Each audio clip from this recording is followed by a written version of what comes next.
नमस्कार, आप देख रहे हैं अपना पसंदीदा और विश्वसनीय डिबेट शो, जहां होता है सबका हिसाब। आपके साथ मैं हूं प्रत्युष करे। झारखंड में इस वक्त सियासी हलचल तेज है, क्योंकि वहां कहा जा रहा है कि कुछ भी हो सकता है। या तो तख्ता पलट हो सकता है या फिर मुख्यमंत्री बदले जा सकते हैं।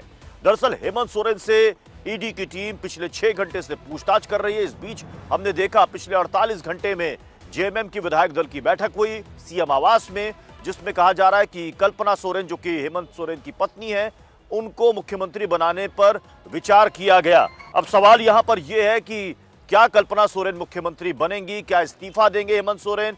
दूसरा सवाल यह है कि क्या सीता सोरेन, जो कि हेमंत सोरेन की भाभी हैं, क्या वो पार्टी में टूट करवा सकती है? क्योंकि कहा जा रहा है कि सीता सोरेन, जो कि भाभी हेमंत सोरेन की, वो नाराज चल रही है। वो खुद भी जेएमएम की विधायक है। वो कह रहे हैं कि घर की मैं बड़ी बहू हूं, मुझे इसका हक मिलना चाहिए, मुझे ये सम्मान मिलना चाहिए। कल्पना सोरेन के नाम पर देवरानी और जेठानी में एक तरीके से रार छिड़ गई है। हालांकि महागठबंधन के नेताओं का कहना है, जो कि जेएमएम के साथ वहां पर अलाई है, चाहे वो कांग्रेस हो या फिर आरजेडी हो, कह रही कि यहां पर सब कुछ ठीक है।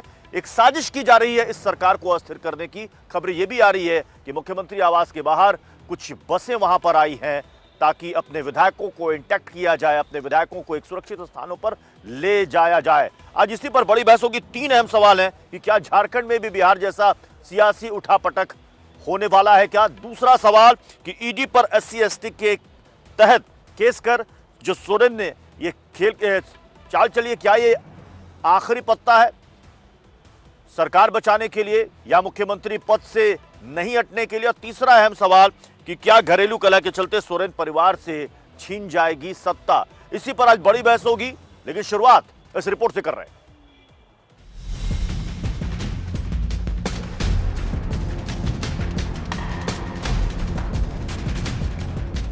जमीन घोटाले में फंसे झारखंड के सीएम हेमंत सोरेन पर नया संकट मंडरा रहा है। अगर गिरफ्तारी हुई तो पत्नी को सीएम की कुर्सी पर बिठाने का प्लान बनाया था, लेकिन लगता है कि बीच में भाभी आ गई। सूत्र बताते हैं कि हेमंत सोरेन राबड़ी मॉडल अपना सकते हैं। चारा घोटाले में जेल जाते वक्त लालू ने जैसे मैडम सरकार बनाई थी, वैसा ही कुछ सोरेन भी सोच रहे हैं। कल्पना सोरेन जी का नाम अगर सामने आता है तो क्या? बिल्कुल, अगर आता है तो Kalpana Soren will be the CM of Jharkhand, next CM. जिस तरह से भाजपा पूरे देश में अस्थिरता पैदा करके रखी हुई है, चुनी हुई सरकारों को अस्थिर कर रही है, ऐसे में वैकल्पिक व्यवस्था अगर कोई पार्टी करती भी है तो इसमें बुराई क्या है? नहीं, ऐसा इस पर अभी निर्णय नहीं हुआ है। जब निर्णय होगा तो सब कुछ बता दिया जाए।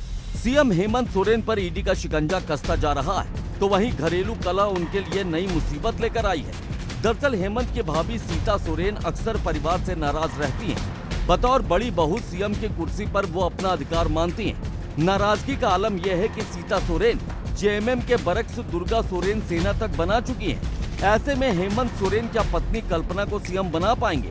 क्या सोरेन की भाभी सत्ता की चाबी लिए बैठी हैं? क्या देवरानी और जेठानी के झगड़े में सोरेन परिवार से राजपाट छिन जाएगा? सबका हिसाब होगा में आज इसी मुद्दे पर करेंगे बहस। Bureau report, India daily live.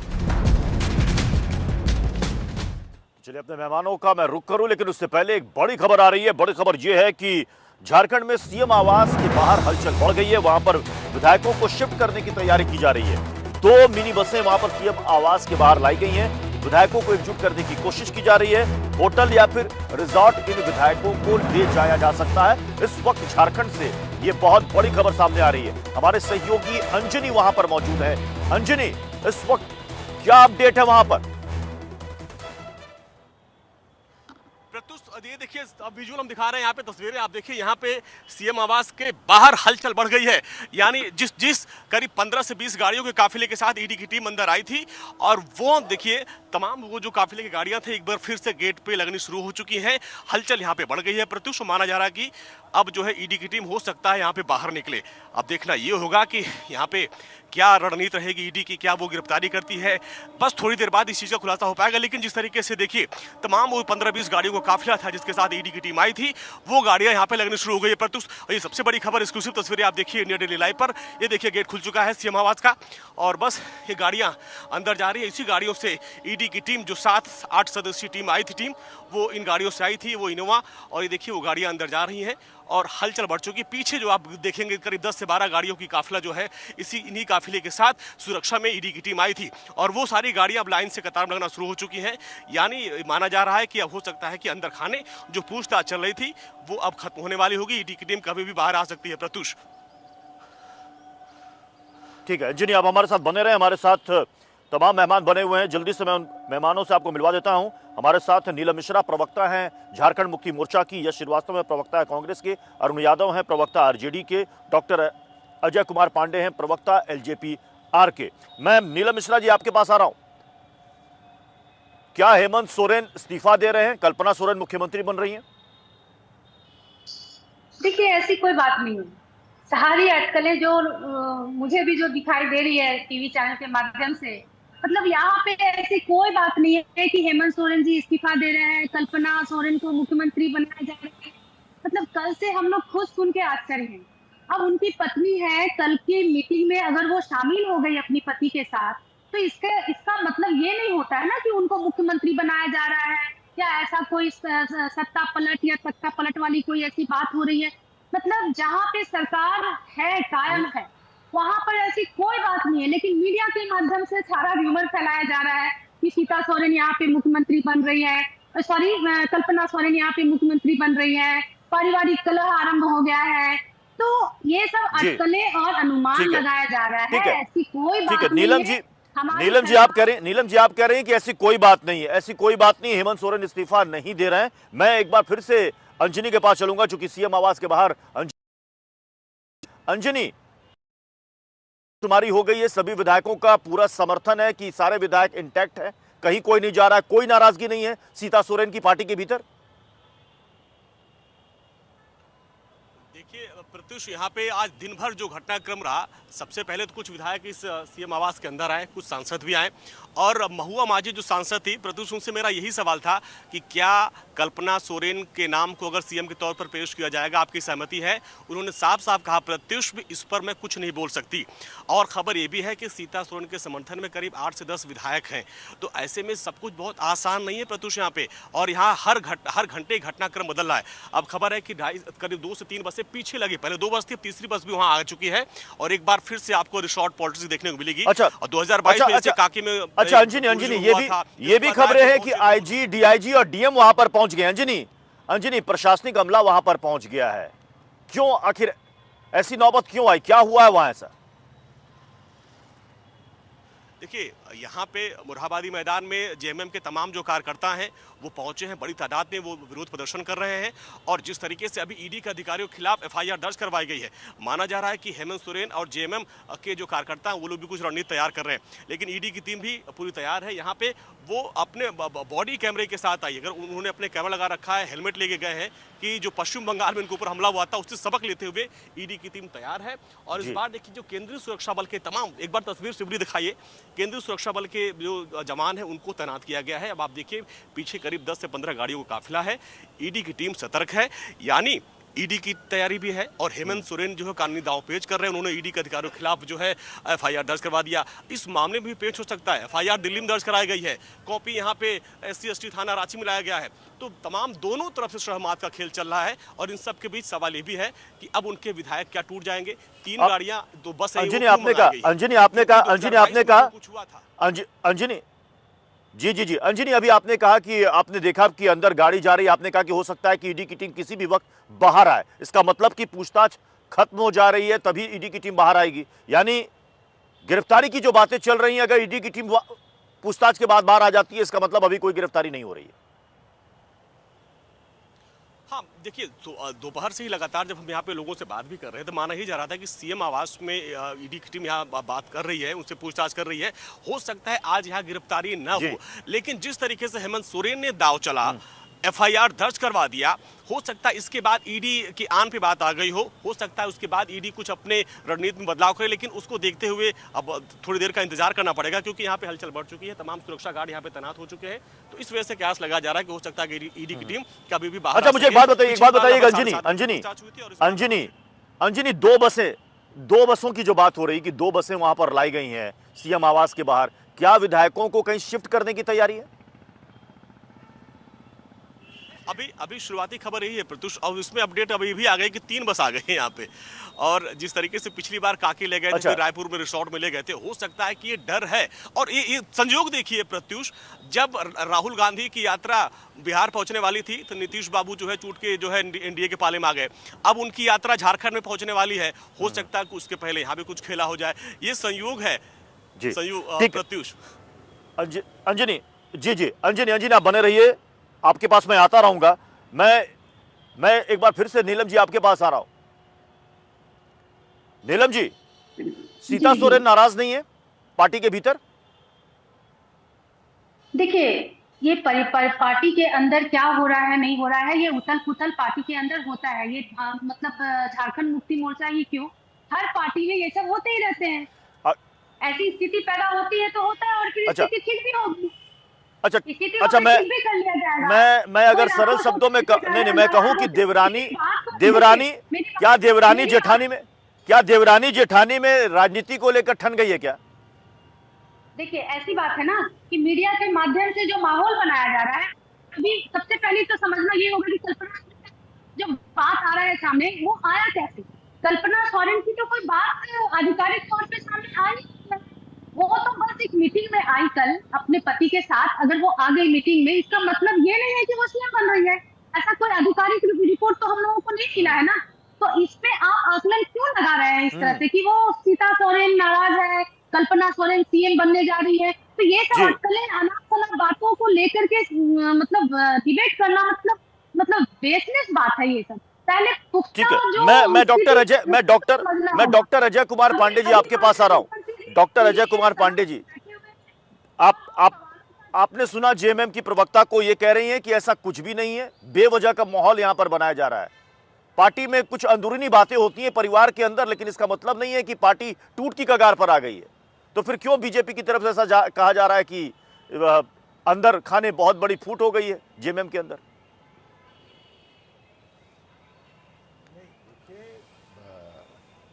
कहते हैं ना, धुआं बिना आग के नहीं उठता।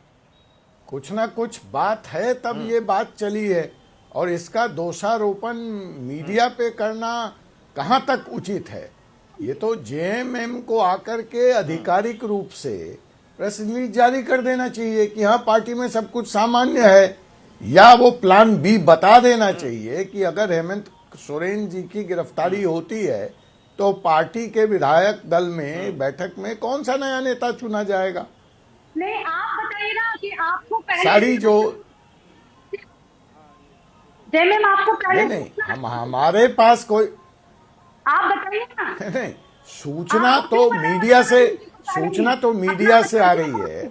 सूचना तो मीडिया से आ रही है। सूचना तो इन दृश्यों के माध्यम से आ रही है। कहते हैं ना, शायद शब्दों में झूठ बोला जाए, शायद शब्दों से झूठ बोला जा सकता है, लेकिन पिक्चर्स तो झूठ नहीं बोलते। पिक्चर्स तो झूठ नहीं बोलते। जो दृश्य आ रहे हैं उसी से ये बातों को बल मिल रहा है। हाँ जी, हम समझने को तैयार हैं, आप बताइए हमको। जी, मैं आपको बता दूं कि पार्टी अपनी रणनीति को या अगला दांव क्या खेलेगी, ये आपको मीडिया पे आके क्यों बताएगा? ये क्यों बताए? हाँ, तो नहीं बताएं तो फिर तो जो बात कही जा रही है वो सच है। ठीक है, मैं बीजेपी के प्रवक्ता नॉट ओके मुकेश त्यागी भी हमारे साथ जुड़ चुके हैं। मुकेश त्यागी जी, ये इंडिया अलायंस की तरफ से कहा जा रहा है, कांग्रेस के झारखंड के प्रदेश अध्यक्ष है, वो कह रहे हैं कि यहां पर झारखंड की वर्तमान हेमंत सोरेन सरकार के खिलाफ ये साजिश रची जा रही है राजनीतिक अस्थिरता पैदा करने के लिए। मुकेश त्यागी जी, देखिए राजनीतिकरण अब इनका इतना चला हुआ कारतूस है, ये हर बात को राजनीतिकरण करते हैं। अपने भ्रष्टाचार को छुपाने के लिए ये एक फॉर्मूला लगाते हैं कि हमारे साथ जो है राजनीतिक प्रतिशोध दिया जा रहा है। मैं ये समझता हूँ कि ईडी का जुरिस्डिक्शन कोर्ट के अंदर भी आता है। अगर कोई भी कार्यवाही गलत करते हैं या इलीगल करते हैं या असंवैधानिक करते हैं तो उनके ऊपर कोर्ट का पूरा एक से जरा मुझे बोल ली। मैं ये कह रहा हूँ कि अब आप ये देखिए, सीता सोरेन, थोड़ी आवाज में गूंज आ रही है। अब आप ये देखिए, सीता सोरेन जो है वो क्लेम कर रही है, सीता सोरेन वही है जिन्होंने गवर्नर में जाकर के इन्होंने कंप्लेंट लिखाई थी कि हेमंत सोरेन के दौरान कितना करप्शन चल रहा है, जल जंगल जमीन इसको लेकर कैसे लूटा जा रहा है। तो ये कोई आज का नहीं, इनकी दोनों बेटियों ने भी उनका समर्थन किया था। तो अब आप ये देखिए, जब इनकी मंगल को मीटिंग हुई थी तो 35 एमएलए सिर्फ इनके सोरेन के उसमें आए थे, उन्होंने सफेद कागज पे लोगों से साइन कराए हैं।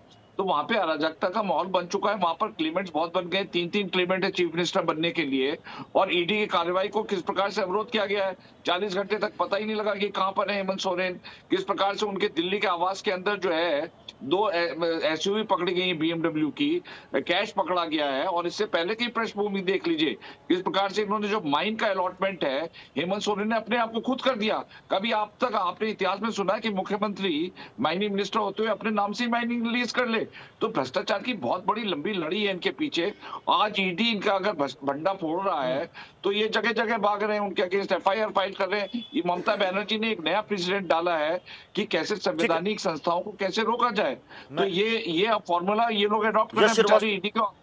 आप ऑफिसर को देखिए कि हेलमेट श्रीवास्तव, अगर कोई मामला संज्ञान में आया है, कोई आरोप लगा है, तो जांच एजेंसी उस पर जांच कर रही है। अगर वो जांच कर रही तो इसका मतलब तो नहीं कि सरकार को अस्थिर करने के लिए किया जा रहा है। प्रत्युष जी, पहले तो मैं आपको बता देता हूं, मुझे विजुअल्स नहीं दिख रहे हैं, तो मेरा आग्रह है कि मुझे मेरी बात बिना रोके कहने दी जाए। सबसे पहले आपको मैं इस बात पे ध्यान दिलाऊं, यहाँ पैनल में हम जितने भी लोग बैठे हुए हैं, हमें पहले तय कर लेना चाहिए कि हमारा विषय क्या है। हमारा विषय है झारखंड सरकार का करप्शन है, ईडी है, या उनके घर में क्या हो रहा है, ये हमारा विषय है।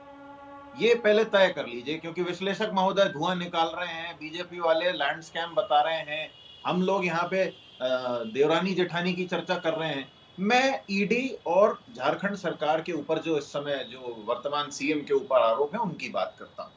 यदि लैंड एक्विजिशन के मामले में, किसी भी तरह के जमीन के घोटाले के मामले में ईडी इतनी मुस्तैद है, तो राम मंदिर के समय भी जमीन खरीद फरोख्त में बहुत बड़ा घोटाला हुआ था। 15 मिनट में जमीन 3 गुना रेट में बिक गई थी। क्या किसी ने चंपत राय जी के यहाँ ईडी भेजते हुए देखा है किसी को? नहीं।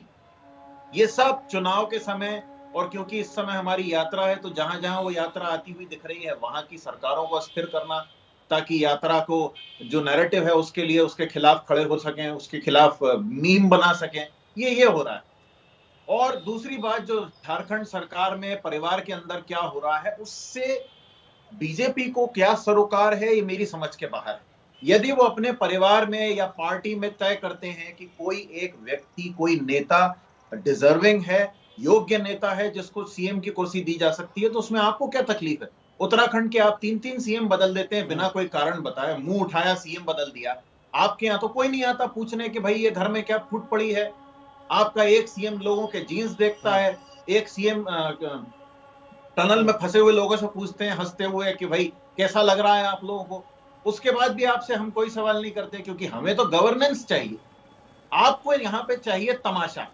आप चाहते हैं कि आपकी अगर सरकार ना हो तो वो गवर्नेंस कर ही ना पाए, और जब आप होंगे सरकार में तो आप कुछ करेंगे नहीं। उसका सबूत है अभी लद्दाख के चुशुल में जो चीनी सैनिक घुसे हैं। कहां है आपकी सरकार, कहां है आपका शासन, कहां है आपका राम राज्य? आप यहाँ पे व्यस्त हैं कि भैया मैं अरुण यादव जी आपके पास आ रहा हूं। अरुण यादव जी, जो बात यहाँ पर यश श्रीवास्तव कह रहे हैं कि बीजेपी को पता नहीं क्या दिलचस्पी है, ये सरकार का अपना अंदरूनी मसला है कि वो किसको अपना नेता चुनना चाहती है। अगर मुख्यमंत्री बदलना चाहती है तो वो इंटरनल मैटर है। तो आप भी वहां पर सहयोगी हैं, क्या अंदर खाने इस विषय पर कोई चर्चा या कोई बात हुई है कि क्या हेमंत सोरेन अपनी पत्नी को मुख्यमंत्री के तौर पर लाना चाहते हैं? क्योंकि महागठबंधन की एक बैठक रांची में हुई है। देखिए प्रत्युष जी, ये तो महागठबंधन का आंतरिक मामला है, और हम लोग मिल बैठ कर समय पर जो भी डिसीजन होगा कर लेंगे। ये कोई बड़ा मामला नहीं है। और सबसे बड़ा मामला जो देश के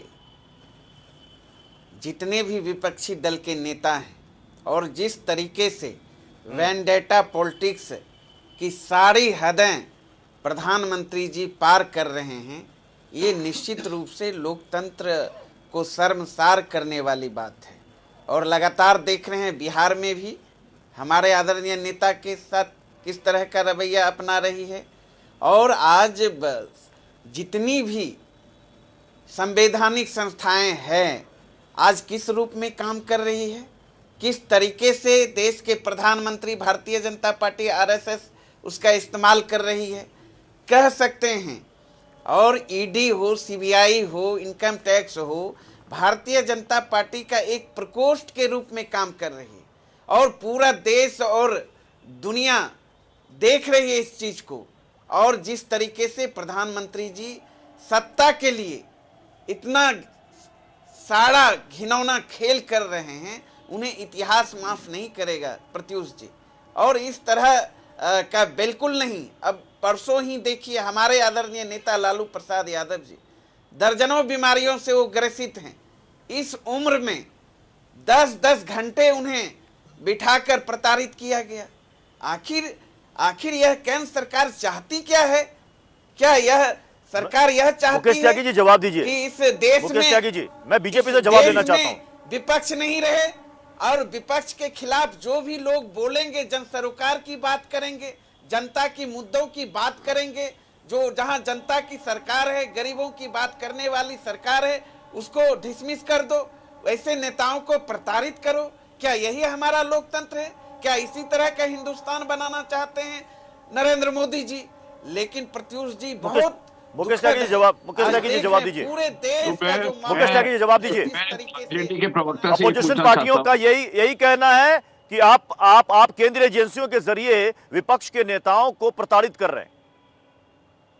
देखिए, ये कहते हैं खिसियानी बिल्ली खंबा खसवटे, इनके पास अब कोई हथियार तो बचा नहीं है।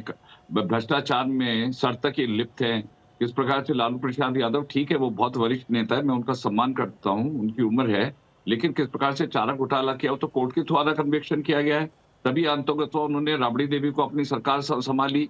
ये भी फॉर्मूला गलत है कि आप अपने वंश के अंदर ही अपनी पत्नी को आप सरकार संभाल रहे हो और कोई उसके लायक नहीं बचा है। और वो भी आप ये देखिए प्रत्युष जी, कोई बीजेपी आपको शायद पता नहीं है। नहीं पीयूष जी, इनको बता दीजिए, सर्वसम्मति से विधायक दल के नेताओं ने, विधायक ने चुना। राबड़ी जी की जो बात कर रहे हैं, सर्वसम्मति से तमाम विधायकों ने उनके पक्ष में खड़ा होके उनका चुनाव किया लोकतांत्रिक तरीके से। क्या ये लोकतांत्रिक तरीके में कोई भी विधायक अगर मुख्यमंत्री को चुनता है तो क्या इसमें बीजेपी को पेट में दर्द होता है भाई? और बीजेपी में तो तानाशाही रवैया है, वहाँ तो लोकतंत्र नाम की कोई चीज नहीं है।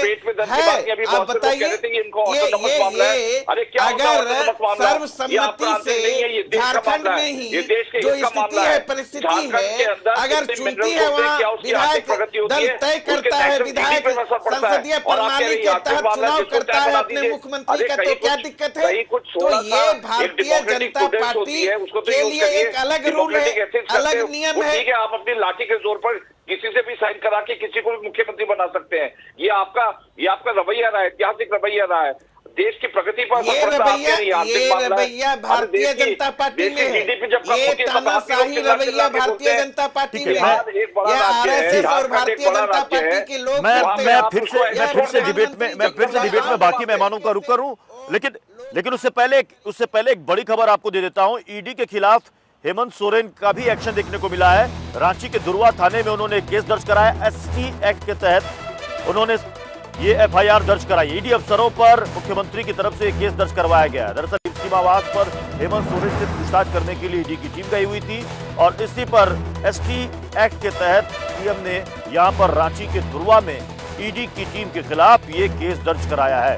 और इसके बाद मुख्यमंत्री हेमंत सोरेन जी ने ईडी अफसरों पर अपने एसटी होने का वादा देकर केस दर्ज किया। ये निशिकांत दुबे ने इसी पर एक ट्वीट किया है, वो भी जल्दी से आपको बता देता हूं। मुख्यमंत्री जी, एससी एसटी का कानून ना आपने पढ़ा ना आपके अधिकारियों ने, किसी कीमत पर आप केस नहीं दर्ज करा सकते। मूर्खता की पराकाष्ठा देखना तो झारखंड आइए। ये निशिकांत दुबे जो बीजेपी के सांसद हैं, उन्होंने ये ट्वीट किया है इस एफआईआर के बाद। मैं सीधे अंजनी का रुख करता हूं। अंजनी, इस एफआईआर को लेकर क्या वहां पर सुगबुगाहट है कि ईडी की टीम अंदर जाती है, यहां पर सीएम की तरफ से उनके खिलाफ एफआईआर हो जाती है? ये देखिए यहाँ चर्चा यही है कि हेमंत सोरेन ने, यहाँ तो कुछ पत्रकार ऐसे कह रहे हैं कि भाई हेमंत सोरेन ने हो सकता है कानूनी दावपेच तो चला, लेकिन ये दावपेच उनका उल्टा ना पड़ जाए, क्योंकि जिस तरीके से दिल्ली में एफआईआर दर्ज कराई गई उसकी कॉपी को फिर यहाँ पे रांची में भेजा गया SC/ST थाने में। अब उसमें आरोप ये लगाया गया कि मेरी अनुपस्थिति में मेरे दिल्ली वाले घर में जाके वहाँ पे छानबीन की गई, मेरे कर्मचारियों के साथ दुर्व्यवहार किया गया और वो SC/ST से ताल्लुक रखते थे और उस मामले में SC/ST एक्ट के तहत ईडी के अधिकारियों के खिलाफ एफआईआर दर्ज करवा दिया गया है। अब देखना ये होगा कि क्या ये ईडी के खिलाफ एफआईआर दर्ज करके दबाव बनाने की रणनीति है, क्या इस पर ईडी रिएक्ट करेगी, क्योंकि यहाँ पे जो चर्चा हो रही है, हो सकता है कि जिस तरीके से पश्चिम बंगाल में हमला हुआ, यहाँ एफआईआर हो गया, अब ईडी की शान पे भी बात आ जाए, हो सकता है कि ये दाव हेमंत सोरेन के लिए उल्टा पड़ जाए। प्रत्युष जी जी जी जी, ठीक है बहन जी, ने आपके पास आऊंगा मैं। डॉक्टर अजय पांडे, चूंकि आप एक एडवोकेट भी हैं, आप बेहतर बता पाएंगे। जो बात निशिकांत दुबे कह रहे हैं कि ये कानूनन गलत है, आप केस दर्ज नहीं करा सकते। नहीं, निशिकांत दुबे जी की इस बात से तो मैं सहमत नहीं हूं। अगर पुलिस को शिकायत मिली है तो केस तो दर्ज होगा, यह सुप्रीम कोर्ट का स्पष्ट निर्देश है और इसमें एक जजमेंट है और उनको पूरा अधिकार है वो केस दर्ज कराएं। लेकिन हाँ, इन्वेस्टिगेशन में क्या निकलता है और क्या नहीं निकलता है यह अलग बात है। लेकिन आप समझिए, यह लड़ाई कानूनी नहीं है, यह पॉलिटिकल लड़ाई है और इसको एक दूसरे को आउट नंबर करने का गेम यहाँ पे चल रहा है। लेकिन एक सच्चाई जिसको हम नहीं समझ रहे हैं या समझना नहीं चाह रहे हैं या वो खुलकर नहीं आ रही है, हेमंत सोरेन को भूल जाइए, केजरीवाल जी को भूल जाइए, ये सब बीता हुआ चैप्टर है। नया चैप्टर दे रहा हूं, प्रियंका गांधी आज से 5-7 दिनों के अंदर ईडी द्वारा बुलाई जाएंगी हथियार घोटाले में। ऑलरेडी ईडी ने अपने नए चार्जशीट में प्रियंका गांधी को शामिल कर लिया है। तो फिर यह हंगामा उठेगा कि राहुल गांधी दिल्ली वापस आए तो प्रियंका गांधी। सच्चाई ये नहीं है। एक और सच्चाई है कि ईडी इस वक्त 5000 से ज्यादा मामलों में जांच कर रही है, उसकी बात कोई नहीं कर रहा है। उस 5550 मामलों का बहुत छोटा परसेंटेज है ये पॉलिटिकल जनता। आप बड़ी बात कह रहे हैं। मैं माफी के साथ रोकना चाहूंगा। डॉक्टर अजय कुमार पांडे जी, आपने कहा कि ईडी की टीम प्रियंका गांधी को भी बुला सकती है पूछताछ के लिए। आपने कहा हथियार घोटाले में चार्जशीट में नाम आ रहा है। जी, और आप कह रहे हैं 4-5 दिनों में ईडी की टीम बुला सकती है प्रियंका गांधी को पूछताछ के लिए। बिल्कुल, किसी भी वक्त ईडी प्रियंका गांधी के दरवाजे पे दस्तक दे रही होगी। विपक्ष तैयार रहे इसके लिए, यह राजनीतिक मसला नहीं है। ठीक है, मैं जल्दी से कांग्रेस का रिएक्शन ले लेता हूं। यश श्रीवास्तव जी। प्रत्युष जी, आपके सामने है ईडी, जैसा अभी पांडे जी ने बताया, 5,500 केसेस पे ईडी काम कर रही है और करीब 0.5% से भी कम इनका कन्विक्शन रेट आता है। 99,000 करोड़ की ये प्रॉपर्टी अटैच कर देते हैं, लेकिन उसमें से 5,000 करोड़ भी है वो नहीं बता पाते हैं कि हाँ ये मामला वाकई में उचित था, ये अपने प्रॉपर्टी पे कार्रवाई की है। तो ये बिल्कुल सही बात है कि ईडी इस समय केवल राजनीतिक टूल बना हुआ है और बीजेपी के लिए काम कर रहा है। एक ही अफसर को 3-3 बार एक्सटेंशन दिया जाता है ईडी में, और यहाँ पे किसी को याद नहीं आती है कि सर्विस रूल क्या कहता है या देश में कोई और अफसर है भी या नहीं। कोई इस पे सवाल नहीं उठाता। और ये बीजेपी वालों को तो बोलिए कि ये किसी भी नेता के बारे में भ्रष्टाचार की बात करने से पहले अपनी पार्टी और अपनी आरएसएस को देख लें। मैंने शुरू में ही कहा था, राम मंदिर के समय में इन लोगों ने जमीन का घोटाला 15 मिनट में कर दिया और किसी ने भी जाके सवाल नहीं किया। तब इनको ईडी सीबीआई याद नहीं आई कि हमारी आस्था के साथ ऐसा खिलवाड़ क्यों हो रहा है। ये बात करेंगे ईडी सीबीआई की। आज बजट सत्र है और वर्तमान प्रधानमंत्री राम मंदिर की बात कर रहे हैं। क्या एक आम नागरिक को छूट है कि उससे उसका आईटीआर रिटर्न मांगा जाए या जीएसटी मांगा जाए? आपने इस डिबेट में, एक सेकंड, यश श्रीवास्तव जी, इस डिबेट में आपने दूसरी बार इस सवाल को उठाया कि राम मंदिर के निर्माण में बड़ा घोटाला हुआ, क्या ईडी और सीबीआई की टीम वहां पर जाएगी, उनसे पूछताछ करेगी? मैं इसका जवाब मुकेश त्यागी जी से लेना चाहता हूं। मुकेश त्यागी जी। क्या प्रश्न है आपका? यश श्रीवास्तव ये कह रहे हैं कि राम मंदिर निर्माण में घोटाला हुआ, उस पर जाएगी क्या ईडी की टीम, सीबीआई की टीम पूछताछ कर रही है? ये कांग्रेस पूछ रही है।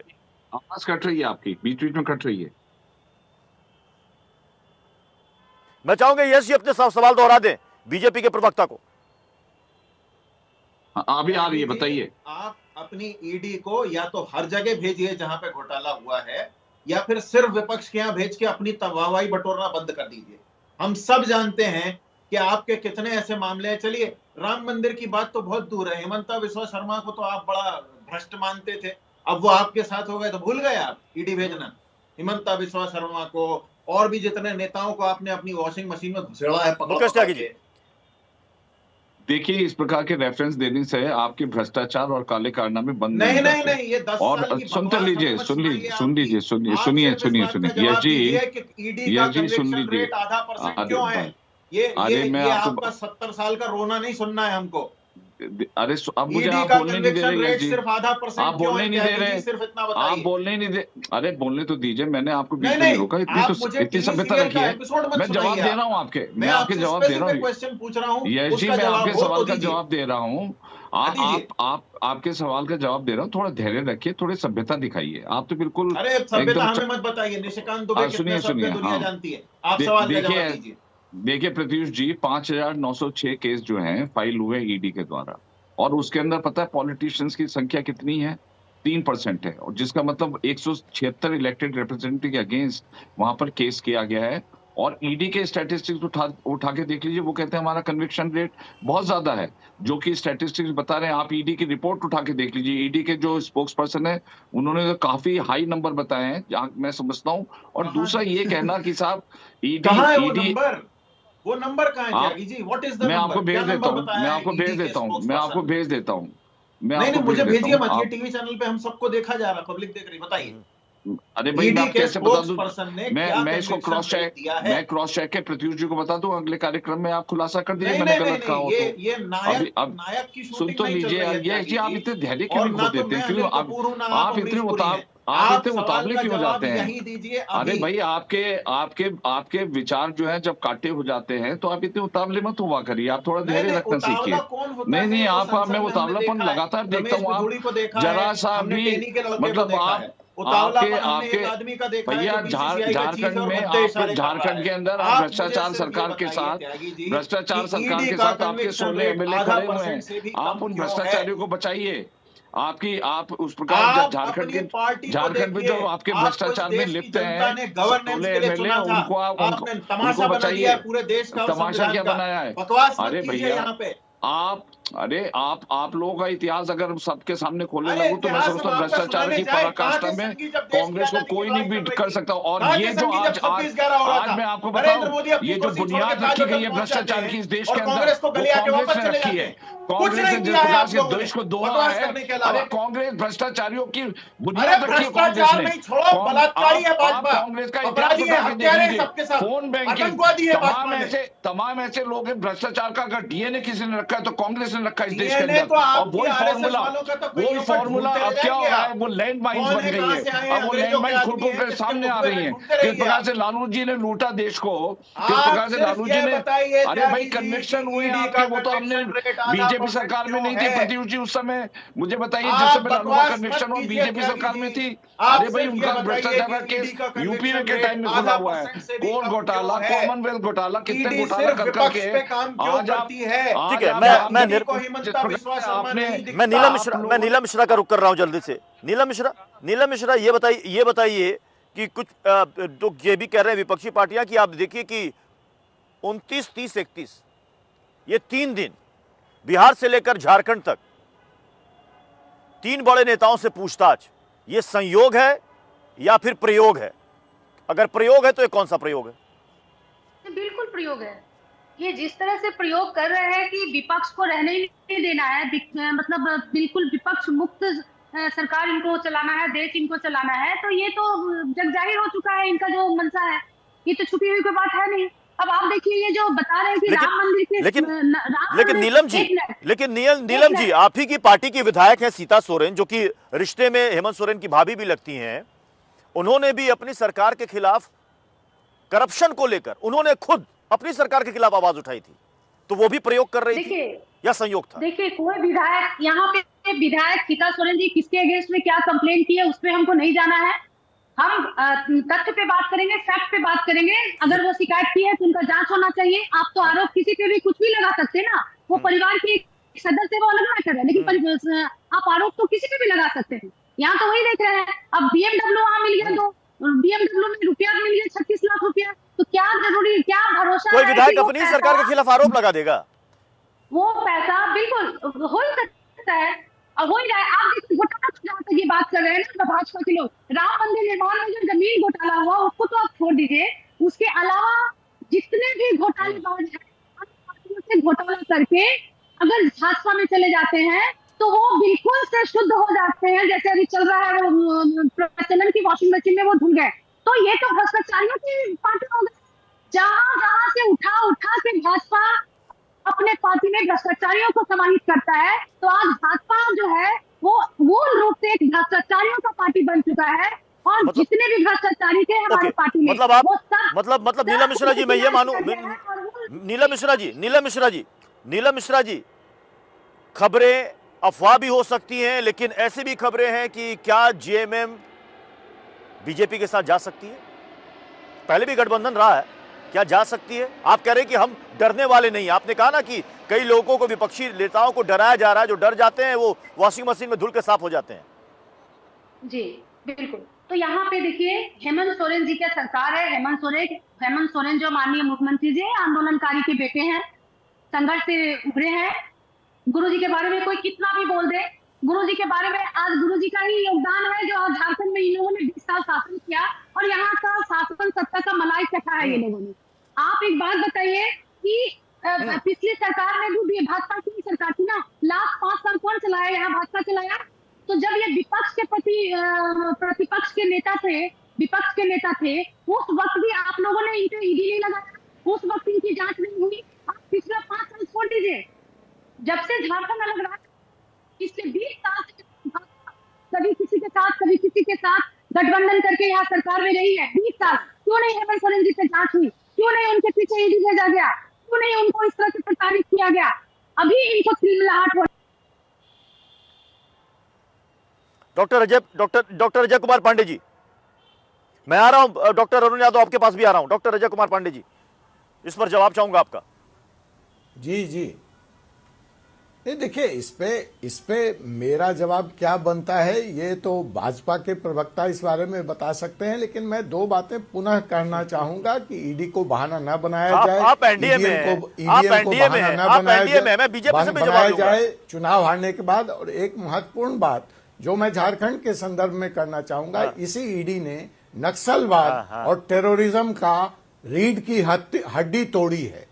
तो जो बात यहाँ पे त्यागी जी कह रहे थे कि बहुत ही छोटा परसेंटेज है इन पॉलिटिकल जांचों का, 2200 करोड़ रुपए बैंक फ्रॉड के ईडी ने रिकवर किए हैं। ईडी ने 212 करोड़ रुपए नक्सल फंड्स के इकट्ठे किए हैं। और ईडी के प्रति जो कमिटमेंट है देश का, वो कांग्रेस की सरकार लेकर के आई थी। 3 अमेंडमेंट कांग्रेस की सरकार ने किया, ये सुप्रीम कोर्ट भी गए, वहां भी चैलेंज किया, वहां से भी कोई राहत नहीं मिली। और मैं एक बात स्पष्ट कर दूं कि यह भारत का अंतर्राष्ट्रीय कमिटमेंट है, मनी लॉन्ड्रिंग को रोकना, ड्रग को रोकना, टेररिज्म मनी को रोकना, और भारत को $1 ट्रिलियन इकोनॉमी बनाने के लिए यह साफ सफाई जरूरी है। और मैं विपक्ष के तमाम नेताओं से हाथ जोड़कर विनती करता हूं, राजनीति आएगी जाएगी, सत्ता आएगी जाएगी, देश के इस महते यज्ञ में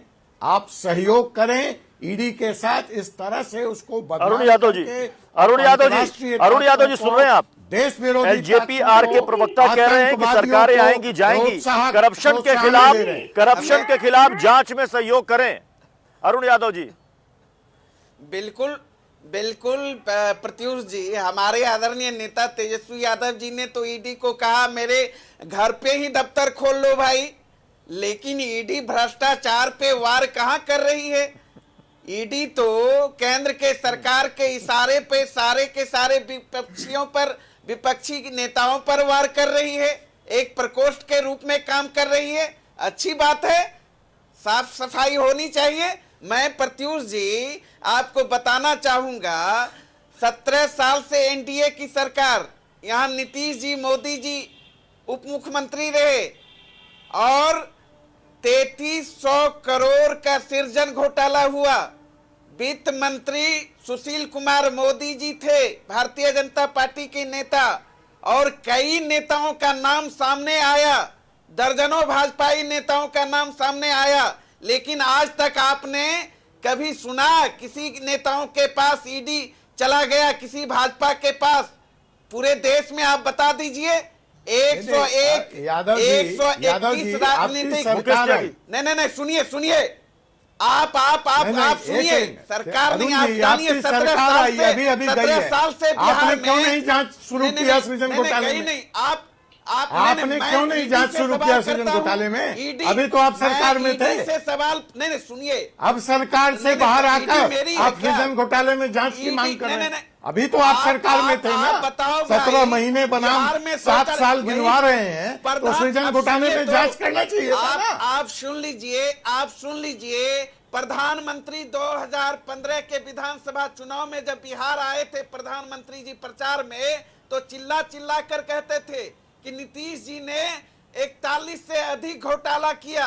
लेकिन आज क्या हुआ आप बता दीजिए। बिहार में दर्जनों घोटाला हुआ है, लेकिन देश स्तर पर भी आप देखेंगे तो आपकी सरकार थी ना, आप जांच करवा लेते, कितने FIR दर्ज कराए? लेकिन अब अरे भैया सुनिए तो, ईडी का काम, ईडी का चरित्र मैं बता रहा हूं। 121 राजनीतिक अपना बताइए ना बिहार पुलिस का। बिहार पुलिस से जांच करवा लेते बिहार पुलिस इन मामलों में। आप तो ये है चाल और चरित्र। भ्रष्टाचार पे वार करे कहाँ कोई? अब ये लिखिए, अब देखिए, सरकार में रहेंगे, मुकदमा नहीं दर्ज करेंगे। लेकिन क्या है? नहीं आप बताइए पूरे देश का जो भी है इसका स्ट्रक्चर। हाँ, जैसे जमीन घोटाले में रेलवे का दफ्तर घर पे खोले थे, आपकी सरकार है क्या कि नौकरी घर से बांट दें? ठीक है, चुनाव में ईडी का दफ्तर घर पे खोल दें आपके? में ही याद आता है क्या? रेलवे है क्या लालू जी का? चुनाव में ही याद आता है। उसी की तो जांच हो रही है, घर से दफ्तर चलाने की। चुनाव में चुनाव के बाद ईडी मैं मुकेश त्यागी जी का रुख करूंगा। मुकेश त्यागी जी, चुनाव जब आएगा, मुकेश त्यागी जी, ये बार बार जो सवाल अपोजिशन की तरफ से किया जा रहा है कि ठीक है आप जांच कीजिए, आप जांच कर रहे हैं, जांच कीजिए हमारे खिलाफ, लेकिन आपके रिजीम में जितने भी मामले संज्ञान में आते हैं उनके खिलाफ भी ईडी और सीबीआई को एक्शन लेना चाहिए। ये बिहार में हवा से एक पुल गिर गया, क्या हुआ उस जांच का? देखिए मैं आपको करोड़ों रुपए का बताऊं, इन कांग्रेस के बहुत से स्टेट हैं, कर्नाटक है उनके पास, हिमाचल प्रदेश है उनके पास, तमाम हमारे उससे पहले हमारी सरकार थी हिमाचल प्रदेश के अंदर, वहां पे अगर मान लीजिए ईडी नहीं है तो वहां पर एक एंटी करप्शन एक्ट है जिसके तहत वो एक इन्वेस्टिगेशन शुरू करवा सकते हैं, FIR फाइल कर सकते हैं। अगर हमारे नेताओं ने भ्रष्टाचार किया है तो आप क्यों नहीं करते? आपने एक भी पहल दिखाई? क्योंकि आपके पास कोई तथ्य नहीं है। ईडी के पास बिना तथ्य के, देखिए मैं आपको बताऊं, सुप्रीम कोर्ट ने अपने ऑर्डर में कहा है कि ईडी के जो अरेस्ट करने की लिमिटेशंस बहुत ज्यादा हैं।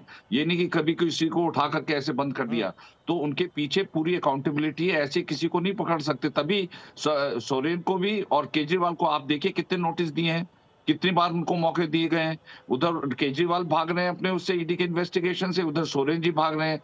तो इनके दिल के अंदर चोर छुपा हुआ है। और आपको पता है कि झारखंड के अंदर जैसे राजीव अरुण थे, एक विशाल चौधरी थे, उनके ऊपर ईडी इनका कितना बड़ा उनपे वो पड़ा हुआ, और उनके अगेंस्ट प्राइम ऑफिस एविडेंस है। और जहां तक बीजेपी का मैं आपको बता दूं, जब जेके जेट डायरी के अंदर लालकृष्ण आडवाणी और मुरली मनोहर जोशी जी का नाम आया था, तो आपको याद होगा प्रत्युष जी की आडवाणी जी ने कहा जब तक मैं इस नाम से बरी नहीं हो जाऊंगा मैं सत्ता का भोग नहीं करूंगा, और उन्होंने वहां से अपना रेजिग्नेशन दे दिया था। तो ये तो भारतीय जनता पार्टी की करप्शन के प्रति जो वो है। और आप बातें कर रहे हैं लालू प्रसाद यादव की, जो कि कन्विक्ट हो गए और कई साल जेल में रहे, और फिर और कितने केसेस और खुल रहे हैं उनके खिलाफ। पहले कहते हैं अजीत पवार जी को चक्की पीसिंग, सरकार आएगी तो चक्की पीसिंग की बात करते हैं, और 48 घंटे बाद जाके गला लगा लेते हैं और वो दूध के दूल्हे हो जाते हैं। अजीत पवार जी, ऐसे दर्जनों नेता हैं, क्या बात करेंगे? तो आप तो कम से कम भ्रष्टाचार के ऊपर ज्ञान मत बांटिए प्लीज। आपका कोई अधिकार नहीं है, क्योंकि आपका इतिहास इतना खतरनाक है। जिस प्रकार से आपने गाय भैंसों के साथ चारों में घोटाला किया, बताइए क्या आपकी मान्यता? इतिहास पता है, इतिहास भारतीय जनता पार्टी का पता है। भारतीय जनता पार्टी का ही राष्ट्रीय अध्यक्ष बंगारू लक्ष्मण पैसा लेते हुए पकड़ाया कैमरा के सामने। आज तक राजनीतिक इतिहास में ऐसा नहीं हुआ है। आप तो डिफेंड कर रहे ऐसा हैं, इतिहास नहीं हुआ है। हमने तो अरे हमने हटा दिया उनको, आप तो इतिहास डिफेंड में करने लागू कर दिया था। ऐसा बोलिए। देश में नहीं मैं हुआ यश श्रीवास्तव है। आपके पास आ रहा हूँ। यश श्रीवास्तव, राष्ट्रीय अगर अपोजिशन को ये लग रहा है कि ईडी सीबीआई को उनके खिलाफ केंद्र सरकार एक टूल के रूप में इस्तेमाल कर रही है, हथियार के रूप में इस्तेमाल कर रही है, तो क्या आपको लगता है इससे गठबंधन बिखर सा जाएगा, सब अलग अलग हो जाएंगे, कोई फर्क पड़ेगा?